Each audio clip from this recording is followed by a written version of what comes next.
So they're saying John Amos's. I think I'm saying that correctly, but y'all know John Amos. They're saying his will was changed before his death.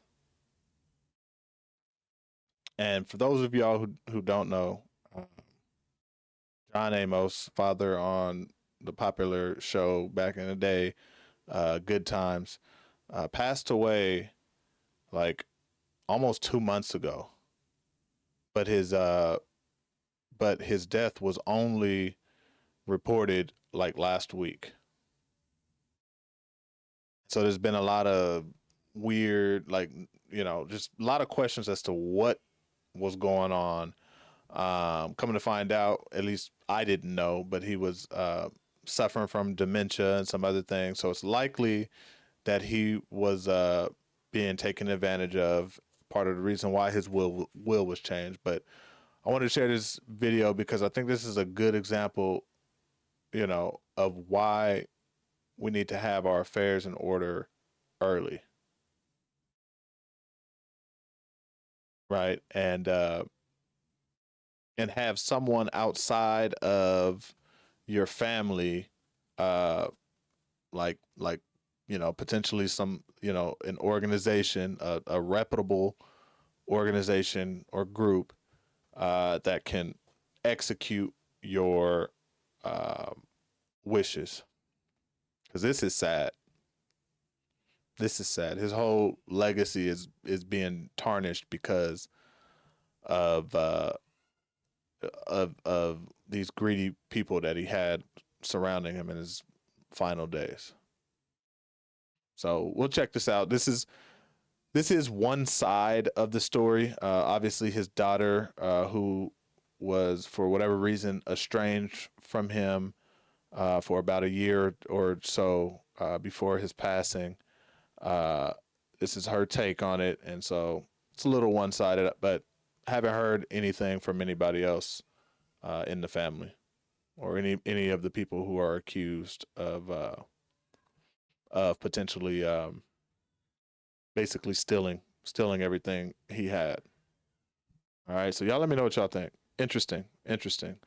It's Ricky Rich with Black Primacy. Please don't forget to like, comment, subscribe, and turn on your notifications. So Shannon, everybody is wondering what happened here to make KC withhold the news of his death for more than a month and a half, for almost a month and a half. There are some things that aren't making sense. For example, Belinda Foster, who had claimed to be my father's publicist, was never contracted. We've never seen any paperwork to show that she was his actual publicist with my father's signature on it. She was living with my dad and brother and another person by the name of Eugene Brummett, and we believe that they're just grifters or super fans that came into my life, came into my father's life at my brother's request. And we believe that the three of them conspired together to take advantage of my father, who was diagnosed in 2016 with Alzheimer's, Lewy bodies, dementia. I have it in writing from the hospital. My father, though, bounced back, was doing really well up until about 2022. We started to see that he could no longer really care for himself. And that was the point when my brother moved in and started making allegations that a caregiver was stealing money from him. Shannon, you were shut out. You were not able to see your dad toward the end of his life. What do you say the motive behind shutting you out and then, cremating the body almost a month ago? What do you say is behind all of this? I think it's several things. It's my brother's need to control. He struggles with drug addiction and mental health issues. We went through this with my mother, but it didn't play out publicly because she's not a celebrity. I think that my brother had him cremated quickly so that law enforcement couldn't do and the family couldn't ask for an autopsy. We knew that my father had congestive heart failure. He's had congestive heart failure. We know that he wasn't in any kind of hospice care or home care. My dad had the best insurance through SAG-AFTRA. He should have been at Cedars-Sinai. We know that they dropped him off at, I believe it was Inglewood Hospital. Makes no sense, but it also means that they had no medical records there. We know that Belinda Foster was posing as either me or his daughter. We found that out from the hospital. My daughter will share more on that. But he likely died alone without any family, and that my brother wasn't even present, that he had Belinda drop him off at the hospital. Are police investigating this at all, Shannon? We are going to seek an investigation. There is a pattern because in Colorado, a doctor reached out to me. My father's primary care reached out to me, extremely concerned that when my brother moved in, he had began withholding my father's medication. He wasn't giving him any medication. My dad also had cancer and he was supposed to come in for cancer treatments. That never happened. And that doctor told me that without the medication, my father would die. As a lawyer, the thing that immediately makes my spidey senses go up is a will and money. Did John have a lot of money? Is a will here an issue in terms of what the will had said, whether the will has changed? Is this a factor, do you think, in how this all played out? My uncle was actually the head of his estate, and he had to do 5 wills because my brother would come in. And, we don't know if he got my dad high. We don't know if he had him sundowning, but he would get him to sign paperwork and he would undo everything. And so my uncle was constantly having to come back in, redo the wills.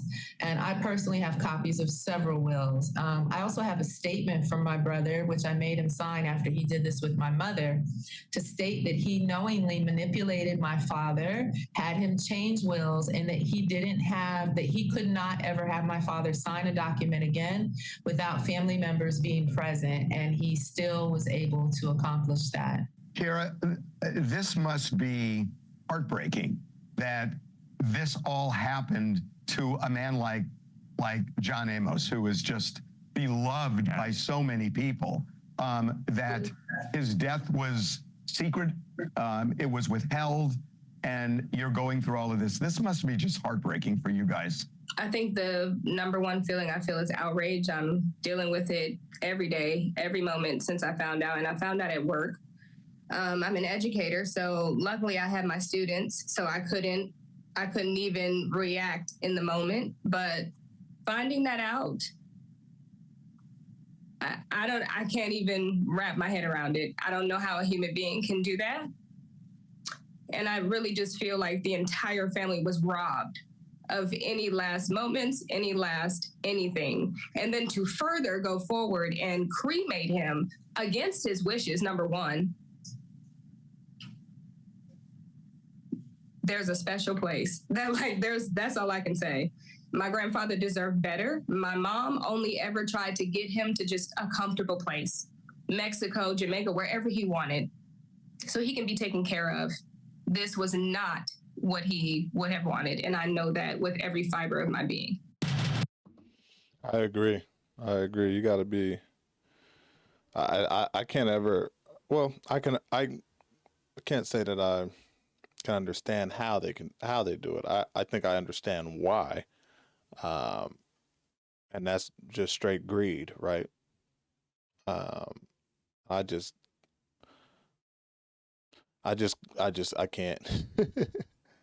can't. I can't. I wouldn't be able to be around somebody who's taking advantage of someone in their final days, basically killing them, to get access to their stuff for monetary gain.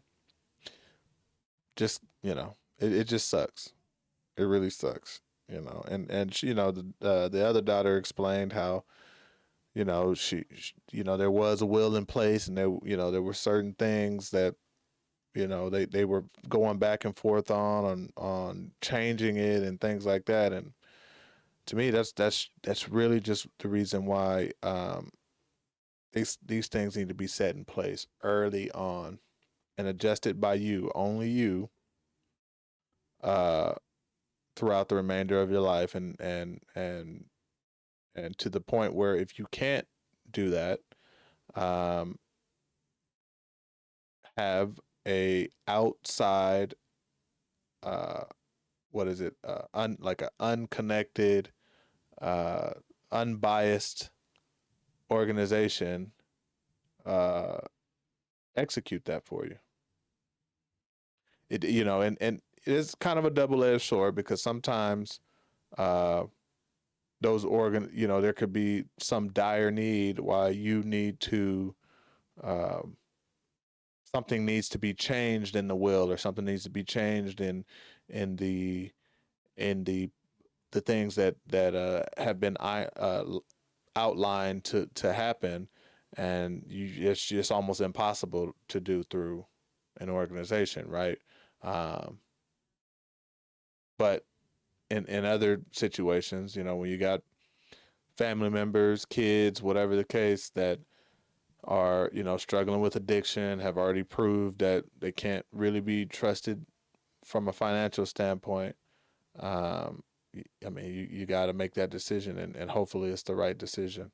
I was glad to hear that he had a will. It just sucks that, the right people to make decisions over that and execute that in the end weren't, the right people weren't chosen.